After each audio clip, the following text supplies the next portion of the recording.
Okay, students, I thought of one extra problem that I want to show you in case you see it tomorrow. You will see a problem like this on the DCAS in April. Dealing with isosceles triangles and the quadratic formula or solving a quadratic. So we know in an isosceles triangle is at least two congruent sides. So here's an example of an isosceles triangle. We notice that the sides equal each other. So we have x squared minus x equals 3x minus 4. Now, it's called a quadratic because it's degree 2. First thing we do with all quadratics is set equal to 0. So I subtract the 3x across and add the 4 across, set equal to 0. I get this. This, if you remember from Algebra 1, factors nicely into x minus 2 times x minus 2, which is x minus 2 squared, equals 0. So the only thing that plugs into x that will come out to be 0 is 2. 2 minus 2 is 0. So the answer is 2. Okay, so that's solving it factoring wise. You can also use a quadratic formula, so you forget how to factor.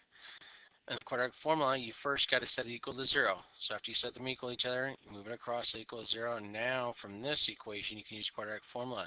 Right here, negative b plus or minus the square root of b squared minus 4 is c all over 2a.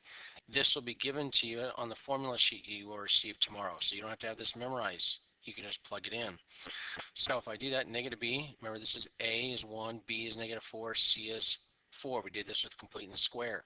So we have negative b, which is 4, plus 4 plus or minus the square root of b squared. That's 16 minus 4 times 1, 4ac. Okay, all over 2a. 2 times 1 is 2. Well, 16 minus 16 is 0. And then, so that's gone. We get 4 over 2 is 2. So that's another way.